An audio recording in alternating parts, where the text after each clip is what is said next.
بسم اللہ الرحمن الرحیم۔ پیارے بچوں، السلام علیکم۔ آپ کیسے ہیں؟ لیکچر نمبر 6 میں ہم سبق پڑھ رہے تھے پرستان کی شہزادی۔ یہ صفحہ آپ کے سامنے ہے، ہم نے یہیں اس کو ختم کیا تھا۔ یہ پہلی لائن اس صفحے پر ہوئی تھی۔ آج ہم ادھر سے شروع کرتے ہیں۔ یہ صفحہ نمبر بلا کون سا ہے جیسے ہم دیکھتے ہیں آپ کی کتاب کا؟ یہ صفحہ نمبر 31 سے 31، ٹھیک ہے۔ اگر آپ بک دیکھنا چاہیں اپنے سامنے رکھ لیں 31۔ ویسے یہ اسکرین پر آپ کے سامنے آ رہا ہے، یہیں سے آپ دیکھ سکتے ہیں۔ اچھا جی، یہیں سے شروع کرتے ہیں۔ سیدانی، وہ قصہ یاد آتا ہے تو کلیجے پر سانپ لوٹنے لگتا ہے۔ کلیجے پر سانپ لوٹنا یہ محاورہ ہے، اس کے معنی ہوتے ہیں افسوس ہونا، دکھ ہونا۔ پرستان کی شہزادی جس کے جوڑے ٹانکنے گئی تھی بہت سر ہوئی، بہت ضد کی۔ دوسری پریوں نے بھی منتیں کی کہ سیدانی اماں یہیں رہ جاؤ، دنیا میں اب تمہارا کون ہے، مگر میں نے ایک نہ مانی۔ مجھ بد نصیب کو تو اپنے جیسے انسانوں کی بے مروتیاں دیکھنی تھیں۔ پرستان میں کیوں بستی؟ وہ تو اللہ نے تمہارے دل میں رحم ڈال دیا جو گور گڑے کا ٹھکانہ ہو گیا، ورنہ تیرے میرے در کی ٹھوکریں کھاتی پھرتی۔ بے مروتی اچھا سلوک نہ کرنا۔ یہ لفظ بیٹا رحم ہوتا ہے، ٹھیک ہے۔ رحم بھی لفظ ہوتا ہے لیکن اس کے دوسرے معنی ہے۔ رحم، رحمت للعالمین، سورہ رحمان دیکھیں، اس کو رحم پڑھا کریں۔ یہ ہے گور گڑے کا ٹھکانہ ہونا، یہ محاورہ ہے۔ گور گڑے کا مطلب قبر ہے، یعنی گویا وہ یہ کہہ رہی ہیں سیدانی بھی کہ میں تو مرنے والی تھی اور اس آخری وقت میں پہنچ گئی تھی، تو آپ نے مجھ پر یہ احسان کیا ہے کہ مجھے اپنے گھر لے آئی ہیں۔ تیرے میرے در کی ٹھوکریں کھانا، لوگوں کے دروازوں پر رلنا، امداد کے لیے نا گھومنا۔ میر صاحب کی بیوی، سیدانی بھی، سب اللہ کے ہاتھ میں ہے، بندے میں کیا طاقت ہے کہ بھوکے کو دے یا پیٹ بھرے سے چھینے۔ ہر ایک اپنی تقدیر کا کھاتا ہے، ہماری کیا اصل کہ کسی کے ساتھ سلوک کریں۔ سلوک کا مطلب ہے اچھا سلوک۔ وہ زبردستی ہم سے تمہاری خدمت کرا رہا ہے، یہ اچھی بات ہے۔ دیکھیں انہوں نے اس پر احسان کیا ہے لیکن احسان جتلا نہیں رہے کہ ہم نے تمہارے ساتھ کوئی اچھا سلوک کیا ہے۔ سیدانی، خیر اب تم کو اپنی بیتی کہانی سناؤں بیگم۔ یہ وہ دن تھے کہ نواب عظیم الدولہ بہادر کی اکلوتی بیٹی کے بیاہ کی تیاری ہو رہی تھی۔ مارا مار جوڑے سل رہے تھے۔ مارا مار کا یہاں مطلب ہے لگاتار۔ اول تو مجھے رات دن میں ہی رہنا پڑا، کام ہلکا ہو گیا تو دن کو چلی جاتی اور شام کو اپنے گھر چلی آتی۔ ایک روز جیسے بچے مکتب سے بھاگتے ہیں، میرا بھی جانے کو جی نہیں چاہا اور کئی جگہ سے بلاوے آئے نہ گئی۔ مکتب اسکول، شاید جمعہ تھا، کتنے ہی دن نہائی کو ہو گئے تھے، خوب نہائی، شام ہو گئی۔ بونٹ پلاؤ مجھے خوب بات ہے، بونٹ پلاؤ چاولوں میں ہرے چنے ڈال کے جو پلاؤ تیار کیا جاتا ہے اس کو بونٹ پلاؤ کہتے ہیں۔ ماما سے بونٹ پلاؤ پکوایا، ماما کا مطلب خادمہ، نوکرانی۔ تھکی تھکائی لیٹی تھی، اتنے میں جٹ پٹا ہو گیا۔ جٹ پٹا شام کا وہ وقت ہے کہ جب سورج غروب ہونے والا ہوتا ہے یا غروب ہو گیا ہوتا ہے، تو اس سے کے ساتھ والا وقت ہے کہ جب کچھ اندھیرا اور کچھ روشنی ہوتی ہے، اس کو جٹ پٹا کہتے ہیں۔ پلاؤ دم پر تھا کہ باہر سے کسی نے آواز دی، سیدانی بھی کو سرکار نے یاد کیا ہے، پینس بھیجی ہے، جس طرح بیٹھی ہو اسی طرح فوراً چلی جاؤ۔ ٹھیک ہے، یعنی انہیں کسی بڑے آدمی نے بلایا اور ساتھ کیا کیا، ڈولی بھیج دی، نوکر اسے لے کے آگے بادشاہ کے کہ آپ آئیں، آپ کو بادشاہ نے بلایا۔ میں بڑے نخروں سے جایا کرتی تھی، ایسے بے وقت اور اپنے بھاون کی پکوائی ہوئی چیز چھوڑ کے کھڑے ہو جانا میری عادت کے بالکل خلاف تھا۔ بھاون مرضی، پسند، انہوں نے اپنی مرضی سے پکوایا تھا نا۔ بونٹ پلاؤ نے کیا کہا ہے کہ مجھے بڑا اچھا لگتا ہے، لیکن ہونے والی بات میں نے ذرا انکار نہ کیا اور جیسے بیٹھی تھی سفید چادر سر پر ڈال سوار ہو گئی، یعنی وہ ڈولی انہوں نے بھیجی تھی اس میں جا کے بیٹھ گئی۔ نواب صاحب کا محل میرے گھر سے کوئی 2 آنے ڈولی ہوگا۔ 2 آنے ڈولی کا آنے کا مطلب یہ ہے کہ بالکل قریب تھا۔ قاضی واڑے سے نکلے اور خانم کا بازار ہے۔ قاضی واڑہ اور خانم دونوں دہلی شہر کے علاقے ہیں۔ پہلے تو مجھے کچھ خیال نہ ہوا، جب بہت دیر ہو گئی اور ہٹو بچوں کی آواز نہ آئی، بازار کے چراغ بھی جھلکتے ہوئے دکھائی نہ دیے، تو پردے کی جری کھلے۔ پردے کی جری کھلی، یہ پردہ تھوڑا سا کھسکایا، وہ جو پردہ تھوڑا سا کھسکانے سے نا جو اس کا دیکھنے کی جو جگہ بنتے خود جری کہتے ہیں. ٹھیک ہے. اچھا ہٹو بچوں کا مطلب ہے ہٹو اور بچ جاؤ. پرانے وقتوں میں جب کوئی بڑا آدمی بازار میں چلتا تھا تو اس کے جو گارڈز ہوتے تھے نا وہ اس کے آگے چلتے ہوئے آواز لگاتے تھے ہٹو اور بچو. یہ بچو جو ہے یہ بچوں والا نہیں ہے. بچوں کا یہ نہیں بچ جاؤ. جیسے آج کل نہیں سائرن بجاتی ہوئی گاڑی نا کسی اسکارٹ کے آگے چلتی ہے تو لوگ آگے پیچھے ہو جاتے ہیں. یہ ہٹو بچے سے یہ مراد ہے. اب جو دیکھتی ہوں کہ دیکھتی ہوں تو جنگل سائیں سائیں کر رہا ہے اور پینس کو تو جیسے پہیے لگے ہوئے ہیں اڑی چلی جا رہی ہے. کلیجہ دھک سے ہو گیا خوف آ گیا. دل گویا رک گیا. بدن میں سنسنیاں آنے لگی. ٹھیک ہے. جب بندے کو خوف محسوس ہوتا ہے نا تو انسان کے رونگٹے کھڑے ہوتے ہیں. اسے یوں محسوس ہوتا ہے کہ جیسے خوف کی لہر ایسی اس کے بدن میں نا تیر رہی ہیں. اس کو کہتے ہیں سنسنیاں آنا. ہاتھ پاؤں ٹھنڈے پڑ گئے کہ یہ کیا غضب ہوا.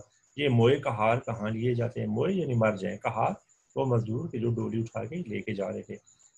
اس جنگل میں کون سی سرکار ہے. سرکار کا مطلب نواب صاحب رہتے ہیں. لیکن مرتا کیا نہ کرتا. دل کڑا کر کے میں نے اپنی آواز نکالی. کڑا کر کے مضبوط کر کے یعنی ہمت کر کے میں نے اپنی آواز نکالی. اور کیا کہا پوچھا اے کم بختو منہ سے تو پھوٹو. منہ سے پھوٹو یعنی کچھ مجھے بتاؤ تو صحیح. مجھے کہاں لے جاؤ گے. ارے وہ تمہاری کون سی ستیاناسی سرکار ہے. یعنی ستیاناسی کا مطلب تباہ و برباد کرنے والا. اب نا اس نے انہیں ڈانٹ کے کہا کہ مجھے بتاؤ کہاں لے کے جا رہی. ہنستے ہوئے کسی نے جواب دیا سیدانی بھی خفا کیوں ہوتی ہو. بادشاہ سلامت سے بلایا ہے. کوئی دم میں محلات دکھائی دیتے. اچھا جی اگلا صفحہ ہے صفحہ 32 پیج 32. ایسا معلوم ہوا کہ جیسے کوئی پالکی کے پاس بول رہا ہے. منہ نکال کے جو دیکھا تو بیگم کیا کہوں ایک بے چاکی شکل کا آدمی تھا. بکرے کا سا منہ گھوڑے کی سی ٹانگیں اور پالکی آپ ہی آپ چلی جاتی تھی. بے چاکی عجیب و غریب. اچھا عجیب و غریب کیا شکل تھی دیکھیں. بکرے جیسا اس کا منہ تھا اور جو اس کا باقی جسم تھا ٹانگیں تھی وہ کیسی تھی گھوڑے جیسی. نہ کہار تھے نہ کہاریاں یعنی ڈولی کسی نے اٹھائی نہیں ہوئی تھی بلکہ ہوا میں تیرتی ہوئی جا رہی تھی گویا. اب تو ڈر کے مارے میرا دم گھٹنے لگا. دم گھٹنا سانس رک جانا. آنکھیں بند کر لی اور کلمہ پڑھنے لگی. ڈھیر ہو کر رہ گئی. منٹ 2 منٹ کے بعد پھر ہمت کی کہ اول مرنا آخر مرنا پھر مرنے سے کیا کرنا. یہ مارنا ہے یعنی موت نے تو ضرور آنا ہے. اور للکار کر بولی ارے جوان مرگ تو کون ہے. جوان مرگ تو جوانی میں مر جائے. یہ بدعا ہے گالی ہے عورتوں کی. جن یا بھوت یاد رکھ میں سیدانی ہوں. مجھ کو بتا نہیں تو جل کر راہ ہو جائے گا. بھلا چاہتا ہے تو مجھے یہیں اتار دے. اس نے کہا سیدانی بھی گھبراؤ نہیں. ہم اور ہمارا بادشاہ سیدوں کو بہت مانتے ہیں. سیدوں کو سادات کو. پہلے یہ بات ہو چکی ہے کہ سادات جو ہیں ان کو جن نقصان نہیں پہنچا سکتے. خاطر جمع رکھو کوئی تکلیف نہیں ہوگی. ہماری شہزادی کی شادی ہے. کپڑے سی کر چلی آنا. جتنا مانگو گی انعام ملے گا. لو دیکھو وہ سامنے ہمارے بادشاہ کا محل ہے. بڑی مشکل سے ڈرتے ڈرتے آنکھیں پھاڑ کر دیکھا تو واقعہ ہی پالکی ایک عالی شان دروازے پر رکھی تھی. روشنی ایسی تھی کہ دن معلوم ہوتا تھا. سوئی گر پڑے تو اٹھا لو. اور مزہ یہ کہ سورج تھا نہ چاند نہ فانوس کے ہی نظر آتے تھے نہ لالٹین. چوبدار باری دار مرد ہیں ادھر کے ادھر دوڑ رہے ہیں. چوبدار گارڈ. ٹھیک ہے. چوبدار اسے کیوں کہتے تھے. اس کے ہاتھ میں لاٹھی ہوتی تھی. چوب لاٹھی وہ کہتے ہیں. آج کل تو دیکھیں دوسرا اسلحہ ہو گیا ہے نا. باری دار ڈیوٹی دینے والے.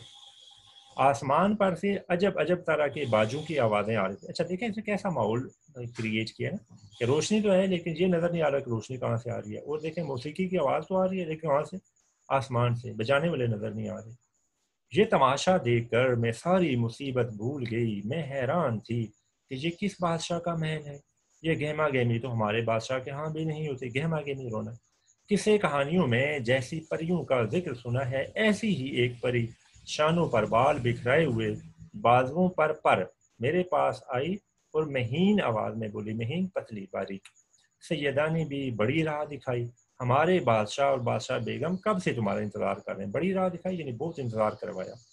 آؤ چلو میں تم کو محل کے اندر لے چلوں. میں پالکی سے اتری اور چادر کو اچھی طرح چلے گا.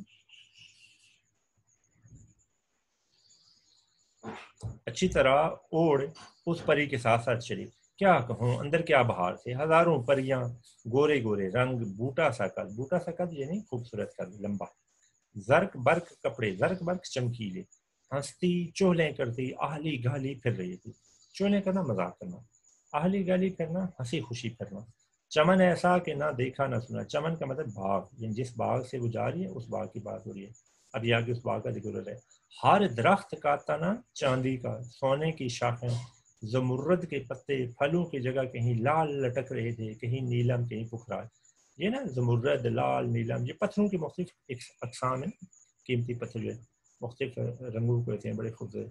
جیسے نا بعض لوگ یہ انگوٹھی میں نا آپ نے دیکھا ہوگا نگ کے طور پر پہنتے ہیں، نگینہ.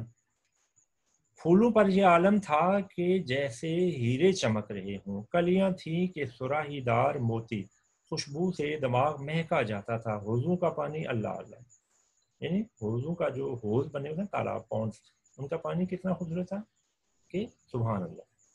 چاندی کے ورق بکھرے ہوئے معلوم ہوتے تھے، فواروں میں سے موتیوں کی بوچھاڑ ہو رہی تھی. اب یہ دیکھیں تشبیہات جو اس نے دیے. ہماری جو دنیا کی جو چیزیں ہیں اس میں تو اس طرح کی خوبصورتی نہیں ہوتی جیسے یہ بات کر رہی ہے. اب دیکھیں یہ پرستان کی بات کر رہی ہے، اس نے کیسی نا وہ امیجری ہمارے سامنے پیش کی ہے، تخیل. چلتے چلتے ایک بارادری میں پہنچے. بارادری ایسی عمارت جس میں 12 دروازے ہیں. دروازے کو کہتے ہیں فارسی میں. بارادری کی سجاوٹ کیا بیان کروں، قلعے کے دربار بھی دیکھے ہیں مگر اس جیسا سما آج تک نظر سے نہیں گزرا. یہاں قلعے سے پھر مطلب لال قلعہ دہلی ہے. سینکڑوں سرخ، سبز، نیلی، زرد، اودی، سفید کرسیاں بچھی ہوئی تھی. رنگ برنگ کے بلور کی تھی. بلور شیشہ یا کسی اور چیز کی، ایسی شفاف کے آر پار نگاہ گزر جاتی تھی. شیشہ کیسا تھا؟ ٹرانسپیرنٹ شیشہ جو ہوتا ہے. اور ان پر حسین حسین پری ذات جگمگاتے لباس پہنے بڑے ٹھسے سے بیٹھے تھے. ٹھسا شان چھو کر. بیچ میں ایک نبگیرے کے نیچے ایک بڑے یاقوت کے تخت پر جس میں ہیرے اور پنے کی پچیکاری کا کام تھا، بادشاہ اور بادشاہ بیگم عجیب شان سے بیٹھے ہوئے تھے. نمگیرہ چھت کے ساتھ نا پرانے وقتوں میں ایک کپڑا لٹکا دیتے تھے نا تاکہ سایہ رہے. سایہ تو ویسے چھت کا ہوتا ہی ہے. اصل بات یہ تھی کہ وہ گیلا ہوتا تھا تو ہوا جب چلتی تھی نا تو اس سے ٹھنڈی ہوا آتی تھی. نم دیکھیں اسی لیے کہتے ہیں کہ وہ اس میں نمی ہوتی تھی. بادشاہ بیگم کے پہلو میں ایک لڑکی کو 14-15 برس کی، چہرہ جیسے 14ویں رات کا چاند، زلفیں کھلی ہوئی، یعنی بال اس کے کھلے ہوئے. اگلا سوال 33. کئی رنگ کے پر اور ایسی چمکدار کہ آنکھ نہیں ٹھہرتی تھی. سر پر نیم تاج رکھے بیٹھی تھی اور تینوں کی پوشاکیں ایک رنگ کی ہوں تو بتاؤں گھڑی میں 4 رنگ بدلتی تھی. ٹھیک ہے، دیکھیں کیسا اس نے ان کے حلیہ کھینچا پریوں کا. میں آگے تو بڑھ رہی تھی مگر ہاتھ پاؤں کانپ رہے تھے، ڈر سے نہیں حیرانی سے کہ یا اللہ یہ کون لوگ ہیں، میں جاگ رہی ہوں یا خواب میں.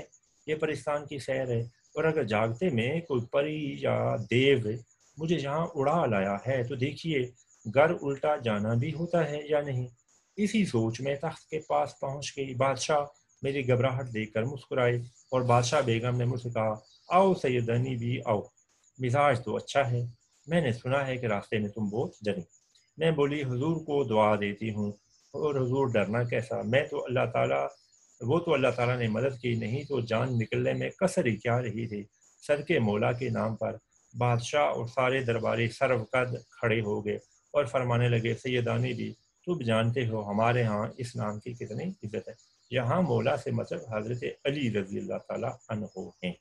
ٹھیک ہے، جیسے کہ پہلے میں نے بتایا کہ جن اور پریاں جو ہے نا اس کے بقول سیدانی کے بقول سادات کا بہت احترام کرتے ہیں.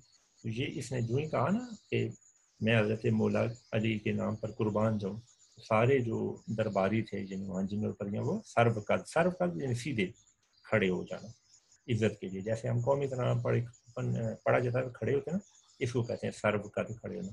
یہ سرو وہی سرو ہے، سرو کا پودا نہیں تو جو بالکل سیدھا ہوتا ہے، اس طرح کھڑے ہونے کو سرو قد کھڑا ہونا کہتے ہیں. میں نے دل میں خدا کا شکر ادا کیا کہ جو کچھ بھی ہو یہ لوگ ہیں مسلمان اور اب کسی بات کا ڈر نہیں. بادشاہ بیگم ہم کو گناہگار نہ کرو. ایک کرسی کی طرف اشارہ کر کے بولی بیٹھ جاؤ. ہاں تم ڈری کیوں تھی؟ میں نے کہا سرکار ڈرنے کی بات کیوں نہ تھی، ایک اکیلی، دوسرے سنسان جنگل، پھر جو میرے ساتھ تھا اس کی صورت ایسی ڈراؤنی تھی کہ میرے اوسان جاتے رہے، ڈراؤنے ڈرانے والی خوفناک، اوسان جاتے رہے، حواس کام نہ کرنا، یعنی ڈر جانا، بول زیادہ خوفزدہ ہونا۔ یہ سن کر شہزادی خوب ہنسی اور بولی اماں بیگم بکر گدا موا بڑا شدید ہے۔ بکر گدا، وہ اوپر سے ذکر کیا تھا کہ اس کا جو منہ ہے وہ بکری کی طرح اور ٹانگیں جو ہے گدے کی طرح شریر ہے، شرارتی ہے۔ اس نے کہیں اپنی شکل دکھا دی ہوگی، یہ وہ گویا ایک دیو یا جن ہے نا جو انہیں اٹھا کے لایا تھا۔ اب میرے پیٹ میں پھر ہول اٹھنے لگے، خوف آنے لگا کہ کہیں یہ ساری صورتیں بھی نقلی نہ ہوں، اور بولا کر چاروں طرف دیکھنے، بولا کر حیرت سے خوفزدہ ہو کے آگے پیچھے دیکھنے کی، یہ جو خوبصورت پریاں ہیں یہ بھی کہیں تھوڑی دیر بعد اپنی شکل نہ بدل لیں، اسی طرح خوفناک صورتیں نہ بنا لیں۔ بادشاہ بیگم سمجھ گئی کہ شہزادی کی باتوں سے سیدانی کے دل میں ہماری صورتوں کی طرف سے کچھ شبہ ہو گیا۔ وہ مسکرا کر بولی سیدانی بھی ڈرو نہیں، ہماری سب کی شکلیں اصلی ہیں، بلکہ پری زادوں کی ساری ایسی ہی خوبصورت شکلیں ہیں جیسی تم دیکھ رہی ہو۔ میری لڑکی سہیل پری نے جس کا ذکر کیا وہ جن ہے، اور جن البتہ وضع کی شکلوں کے ہوتے ہیں۔ خاطر جمع رکھو تمہارے سامنے کوئی جن یا دیو بری صورت بنا کر نہیں آئے گا۔ اتنے میں کھانوں کے خان اترنے لگے، خان کا مطلب ہے دسترخوان، خاصا چنا گیا، خاصا ہوتا ہے بادشاہ کا کھانا جس میں بہت سی ڈشیں ہوتی ہیں۔ کھانا کیا تھا؟ اللہ کی قدرت کا کرشمہ، ایک ایک بالشت کے پودے پھولوں سے لدے ہوئے سامنے تھے، خوشبو کی لپٹیں آ رہی تھے، مگر میں کھاتی کیا؟ نہ کسی قسم کی روٹی تھی، نہ سالن، نہ پلاؤ تھا، نہ زردہ، ہکا بکا ایک ایک کا منہ دیکھ رہی تھی کہ بادشاہ بیگم مسکرا کر بولی سیدانی بھی دیکھتی کیا ہو، کھاتی کیوں نہیں؟ یہ پرستان کا کھانا ہے، تم مہمان ہو، ہاتھ بڑھاؤ تو اور بھی کھائیں۔ میں نے کہا سرکار کوئی کھانے کی چیز ہو تو کھاؤں، یہ تو نگوڑے۔ اگلا صفحہ ہے جی، صفحہ 34، صفحہ نمبر 34۔ درخت ہیں اور ان میں جو پھل پھول لگے ہیں وہ بھی اللہ مارے سچ مچ کے نہیں دکھائی دیتے۔ شہزادی الڑ نے میرے اس کہنے پر ایک فرمائشی کہکا لگایا اور کہنے لگی سیدانی بھی جیسا سنا تھا کہ آدم زاد بڑا بھولا ہوتا ہے، تمہیں ویسا ہی پایا۔ تم بسم اللہ کر کے کوئی پھل توڑو اور کھاؤ، جس کھانے کا دل میں خیال کرو گے وہی مزہ آئے گا۔ الڑ ہوتا ہے نوجوان یا جوان۔ آدم زاد انسان، یعنی وہ اس پر ہنسنے لگے کہ ہم نے سنا تھا کہ انسان بڑے سادے ہوتے ہیں، تو اب تمہاری باتوں سے بھی ہمیں یہی اندازہ ہوا کہ انسان بڑے سادے ہیں۔ بیگم یقین مانو ایک زرد جو پھل توڑ کر میں نے منہ میں رکھا، کیا کہوں، دلی میں تو کسی نے ایسے ذائقے کا بونٹ پلاؤ نہ کھایا ہوگا۔ اب دیکھیں کیا بات ہے، اس کے سامنے چھوٹے چھوٹے درخت ہیں، کتنے بالشت ہوتا ہے ایک نا، یہ ہم ہاتھ پھیلائے نا اپنا پورا انگلیاں، تو انگوٹھے کے سرے سے لے کے ہماری جو چھوٹی انگلی ہے نا چھنگلی، اس کے سرے تک جو فاصلہ بنتا ہے یہ تقریباً 9-10 انچ بنتا ہے، اتنا لمبا درخت ہوتا ہے، چھوٹے چھوٹے درخت میں۔ اور اب دیکھیں اس نے کیا کیا، ایک پھل جو زرد رنگ کا تھا اس نے توڑ کے منہ میں رکھا، اور اس نے ذہن میں کیا سوچا، وہی بونٹ پلاؤ جو وہ گھر میں چھوڑ کے گئی تھی، تو اس کے منہ میں ذائقہ کس کا آنے لگا، بونٹ پلاؤ کا، حالانکہ کھایا اس نے کچھ اور ہے۔ دیکھیں میر صاحب کی بیوی، بونٹ پلاؤ جو گھر میں چھوڑ کر گئی تھی وہی پہلے یاد ہے، بڑی لڑکی، کل میں تو آپ بہت زہر کرتے تھے، کیا وہاں بھی کبھی ایسے مزے کا پلاؤ نہیں کھایا؟ سیدانی حسینی بادشاہ کے خاص رکاب دار کے ہاتھ کے بڑے بڑے تاریخی کھانے 20 مرتبہ کھائے، رکاب دار کھانا پکانے والا، مگر بیوی وہ بو باس، وہ آب و نمک کی کچھ اور تھا۔ ہاں تو بہن بس پھر کیا تھا، جو کھانے کھائے تھے بلکہ جن کا نام ہی سنا تھا ان کا خیال کرتی گئی، اور اللہ تیری شان، وہی مزہ آتا گیا۔ اچنبے کی بات تھی، اچنبا حیرت، کہ جب ایک پھل توڑتی دوسرا اس کی جگہ فوراً نکل آتا۔ ٹھیک، ایک کیا حیرت انگیز بات تھی ان میں کہ کھائیں کچھ اور جو سوچیں ذہن میں وہی منہ میں ذائقہ تھا۔ دوسرا حیرت کی کیا بات تھی کہ جب ایک پھل توڑا جاتا فوراً اس پر دوسرا پھل اسی طرح نکل آتا۔ پھولوں کلیوں کو جو چکھا مٹھائیاں تھی، ایسی ایسی نفیس ہلکی خوش ذائقہ کہ ہر نوالے میں روح تازہ ہوتی چلی گئی۔ پیاس معلوم ہوئی تو پانی کا خیال آتے ہی یاقوت کا گلاس خود بخود آ کر منہ سے لگ گیا۔ یاقوت بھی نا ایک قیمتی پتھر ہے، یاقوت کا گلاس، اور ایسا حباب کہ باہر سے پانی جھم جھم کرتا دکھائی دیتا تھا. حباب یعنی گویا وہ بلبلے کی طرح تھا نا. بلبلا دیکھا پانی کا بنا کیسا وہ نازک سا ہوتا ہے, تو وہ گلاس کس طرح نازک تھا جیسے پانی کا بلبلا ہوتا ہے. ڈر کے مارے میں نے زور سے ہونٹ بھی نہیں بینچے کہ کہیں کنارہ ٹوٹ کر منہ میں نہ چھپ جائے. ٹھیک, وہ اس کی نزاکت دیکھ کے سیدانی بھی کو خوف ہوا کہ یہ اتنا نازک ہے کہیں یہ کانچ میرے ہونٹوں کو زخمی نہ کر دے اس کا. اللہ اللہ, پانی کو نہ پوچھو, ایسا میٹھا, ایسا معطر, ایسا سفید پانی تو نہیں ہوتا. نہ جانے کیا چیز تھی. سب کے بعد میں نے سوچا کہ پتوں کو بھی دیکھنا چاہیے. ساتھ ہی پان کا بھی خیال آیا. میں پان آج بھی بہت کم کھاتی ہوں, لیکن کھانا کھا کر 2 وقت تو ضرور کھانے کی عادت ہے. اب جو پتہ توڑتی ہوں تو پان کی خوشبو منہ میں. جو رکھا تو یہ معلوم ہوا کہ عطردان میں رکھی ہوئی گلوری کلے میں آ گئی. گلوری پان کو نہیں, وہ جو بناتے اس کی شیپ سی بنا کے نا, خاص تکونا سا بناتے نا, تو منہ میں رکھتے ہیں. کلا جبڑا منہ میں رکھنا. کہتے ہیں کہ جب محمد شاہ رنگیلے کی کوکلا بائی جیسا پان کھاتی تھی لال قلعے میں, تو اس سے پہلے نہ اس کے بعد کسی کو نصیب ہوا. مگر میں کہتی ہوں کہ اگر وہ پرستان کے اس پتے کو ایک بار صرف سونگھ لیتی, ساری عمر سر دنتی رہتی. سر دننا بہت تعریف کرنا, یعنی یہ ایک خاتون ہے, اس کا ذکر کر دیا. محمد شاہ رنگیلا حکمران تھا نا, تو یہ کوکلا بائی اس کے زمانے میں کوئی خاتون تھی جو پان بہت ہی اعلیٰ قسم کا کھاتی تھی. یہ کیا کہہ رہی ہیں سیدانی بھی کہ اگر وہ بھی نا پرستان کا یہ پتہ ایک دفعہ سونگھ لیتی, ساری زندگی اس کی تعریف کرتی رہتی. اپنے وہ جو پان وہ کھاتی تھی ان کو بھول جاتی. مجھ کو امبر پڑے ہوئے کتھے اور سچے موتیوں کے چونے کا پان بھی اس کے آگے بے حقیقت ہے. مشک اور امبر خوشبو ہے نا دو.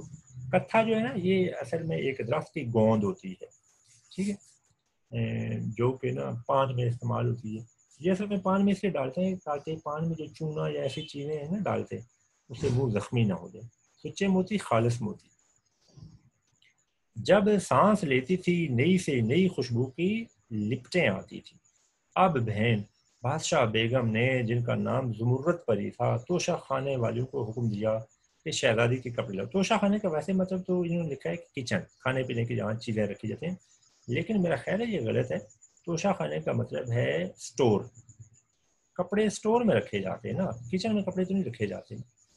بہرحال کشتیوں پر کشتیاں تھان پہ تھان آنے لگے. کشتی کا مطلب ٹرے, ٹرے میں کپڑے جیسے وہ نا عزت کے طور پر رکھے جاتے ہیں. تھان کپڑے کا جو رول ہوتا ہے نا بڑا سا, اس کو تھان کہتے ہیں. کپڑوں اور گوٹا کناری کو دیکھ کر میری تو عقل جاتی رہی. بڑی بڑی رانیوں شہزادیوں کے جوڑے دیکھے ہیں. نور بائی کی پشواز بھی دیکھی ہے جس میں سیروں جواہرات ٹکے ہوئے تھے, لیکن ان کپڑوں سے کیا نسبت. پشواز شلوار. نور بائی کو خاتون تھی جو بہت ہی اعلیٰ قسم کے کپڑے پہنتی تھی, قیمتی, جن پر نا بڑے خوبصورت موتی اور اس طرح کی چیزیں نا لگی ہوتی تھی, ان کی نا کڑھائی ہوتی تھی. لیکن یہ آپ کیا کہہ رہی ہے کہ جیسے کپڑے اب دیکھے ویسے کبھی نہیں دیکھے. کجا دنیا کے کپڑے کجا پریشان کے. کجا کہاں, یعنی کہاں یہ دنیا کے یہ کم کپڑے, اور کہاں وہ اعلیٰ کوالٹی کے کپڑے جو پریشان میں دیکھے. آنکھ نہیں ٹھہرتے. ریشم اور سونے کے تاروں سے بنی ہوئی آب رواں. آب رواں کپڑے کی ایک قسم ہے. موتیوں سے لہسی ہوئی گلشن. گلشن بھی کپڑے کا نام ہے. موتیوں سے لہسی ہوئی کا یہ مطلب ہے کہ وہ کپڑا کہ جس پر موتی ہی موتی لگے ہوئے ہیں. ایسا ہی کم خواب اور ضربافت. ضربافت اور کم خواب بھی کپڑے کی قسم ہے. کہ دید نہ شنید. دید کا مطلب دیکھنا, شنید سننا, یعنی نہ میں نے کبھی ایسا دیکھا نہ کبھی ایسا سنا تھا. گوٹا وہ کہ دنیا دیکھے اور اش اش کرے. ٹھیک ہے, اش اش کرے, واہ واہ کرے, سبحان اللہ کے. رنگ رنگ کے جواہرات کی لڑیاں تھیں. جب سامان آ گیا, اگلا صفحہ 35, تو بادشاہ بیگم زیادہ اوپر چلا گیا. تو بادشاہ بیگم بولی, لو بھی سیدانی, اب تم اپنا ہنر دکھاؤ. بہت تمہاری تعریف سنی ہے, ہم تو جب جانے کہ پرستان میں بھی تمہارا نام ہو جائے. میں دل میں تو بہت پریشان ہوئی کہ یا اللہ, میں یہاں کیا کاریگری دکھاؤں گی, کون سی وضع ٹانکوں کہ ان کے لیے نہیں ہو. مگر زبان سے کہا, حضور اللہ مالک ہے, وہی آبرو رکھنے والا ہے, صبح ہونے دیجئے, جو کچھ مجھے آتا ہے حاضر ہوں. وہ ہنس کر بولی, سیدانی بھی, پرستان میں نہ دن ہوتا ہے نہ رات, ایک ہی موسم اور ایک ہی وقت رہتا ہے. تم جب چاہو کام شروع کر دو. میں نے تعجب سے عرض کیا, تو کیا یہاں لوگ سوتے نہیں؟ کہنے لگی, یہاں سونے کا کیا کام, نیند پرستان میں نہیں آتی. ہمارا مشغلہ تو 8 پیر سیر سپاٹے. 8 پیر یعنی دن رات ہر وقت. پرستان سے جی اکتایا تو دنیا والوں کے خوابوں میں چلے گئے. کیسا مزے کا جملہ یہ ہے کہ جب ہم اپنے ملک میں سیر سپاٹے کرتے کرتے تھک جاتے ہیں تو کہاں آتے ہیں؟ دنیا میں جو لوگ سو جاتے ہیں تو خواب دیکھ رہے ہوتے ہیں، خواب میں عام طور پر پریاں دیکھتے ہیں، یہ کیا کہتے ہیں، ہم ان کے خوابوں میں چلے آتے ہیں۔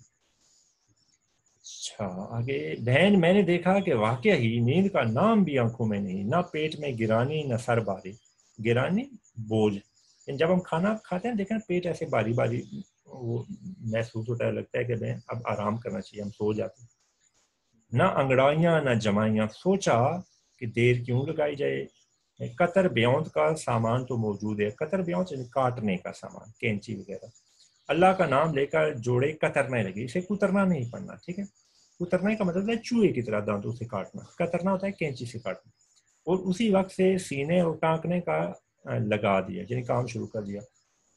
ادھر میں ایک طرف بیٹھی ہوئی اپنے کام میں مصروف تھی، ادھر ناچنے گانے والی پریوں کے تخت اتر رہے تھے، ایک سے ایک ترادار، ترادار خوبصورت، ایک سے ایک شوق، اپنے فن میں استاد، نہ کانوں نے کبھی ایسا گانا سنا، نہ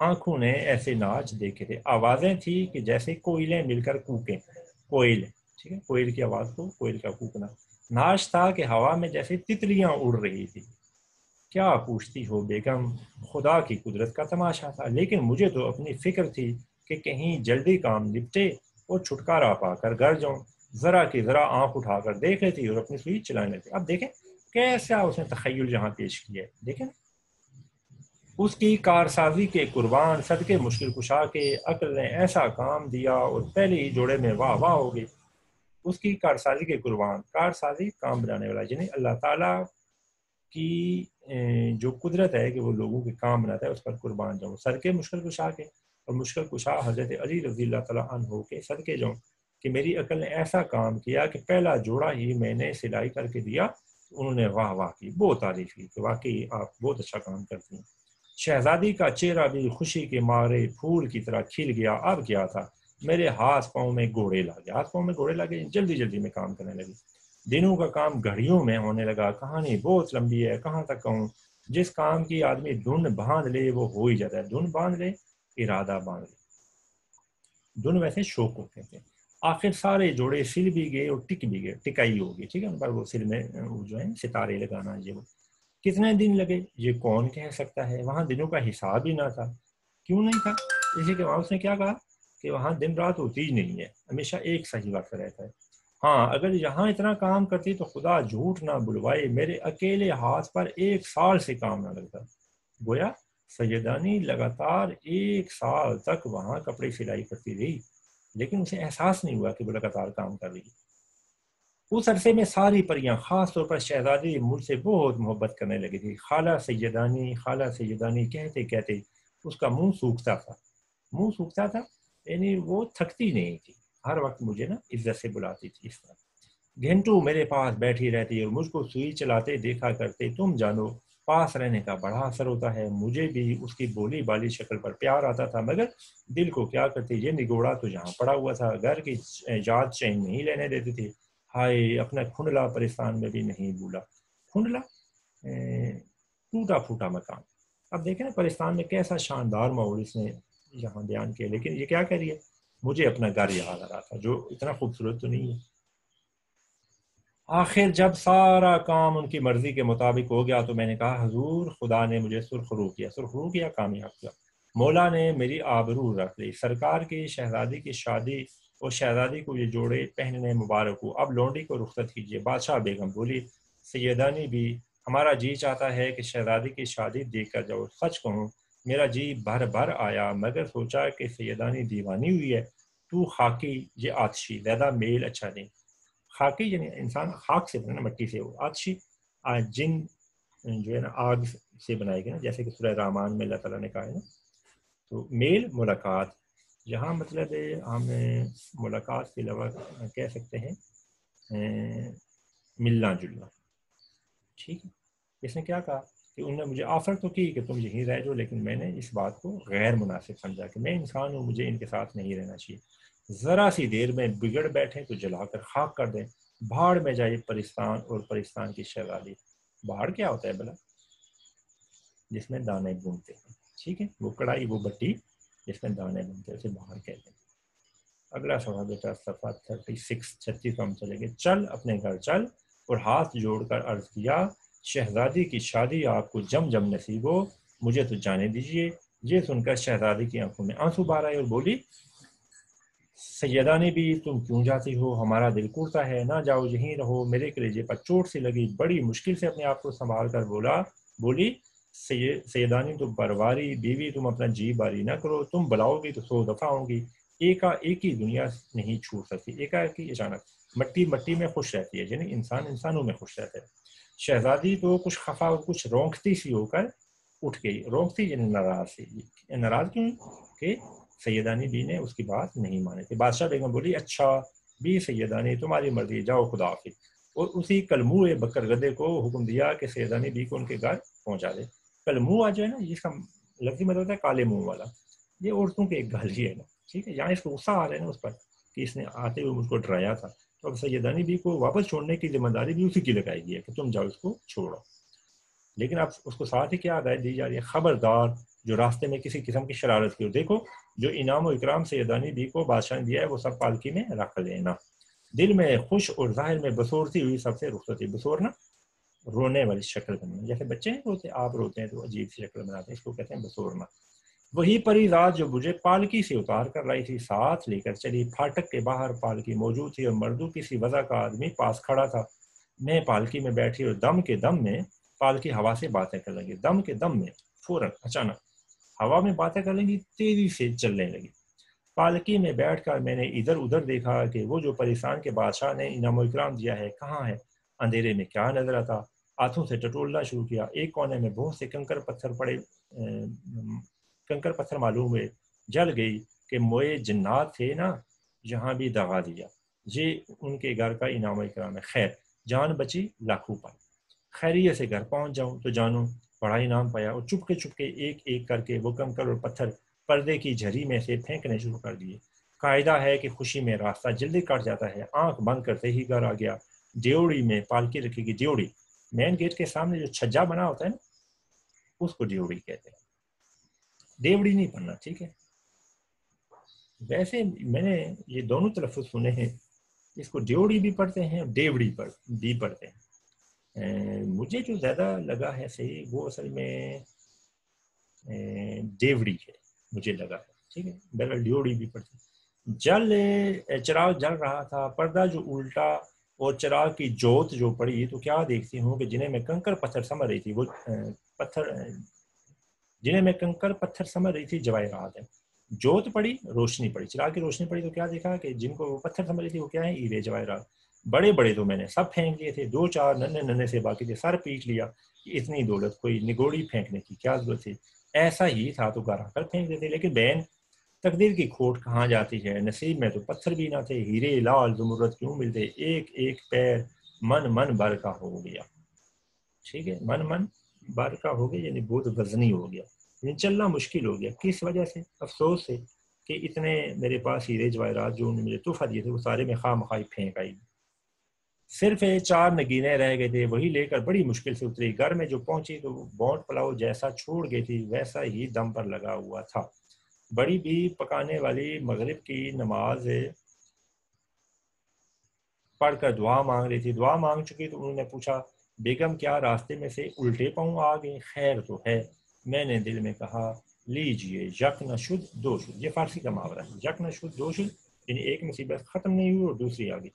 پاکستان میں خدا معلوم کتنے مہینے لگے اور یہاں ابھی چاولوں کو دم بھی نہیں آیا. ٹھیک ہے, یہ دوسری مصیبت. لیکن کہ وہ کہہ رہی ہے کہ میں 1 سال وہاں رہی اور جہاں کیا ہے کہ چاولوں کو ابھی تک دم نہیں ہے. چاولوں کو دم ہم کتنی دیر لگاتے ہیں, 5 سے 10 منٹ. اور بڑی بی سے بولی ہاں بھی بھوک لگی ہوئی تھی اور کچھ جی بھی ٹھیک نہ تھا, راستے ہی سے آ گئی. اب انشاءاللہ کل جاؤں گی. یعنی اس نے یہ بات ہے اپنی خادمہ کو بتانا شاید مناسب نہ سمجھا. اب یہ ان کی کتاب ہے دہلی کی چند عجیب ہستیاں, اس میں سے نا یہ سبق لیے گئے. اچھا بیٹا اب یہ سبق تو ختم ہو گیا, اس کے مشقی سوالات سارے میں نے لکھے ہوئے, لیکن چونکہ یہ لیکچر اب لمبا ہو جائے گا تو آج کے اس لیکچر کو ادھر ہی ختم کرتے ہیں. انشاءاللہ اگلے لیکچر کے ساتھ میں وہ ساری سلائیڈ آپ سے شیئر کرتا ہوں. تو ملاقات ہوتی ہے اگلے لیکچر میں. خدا حافظ.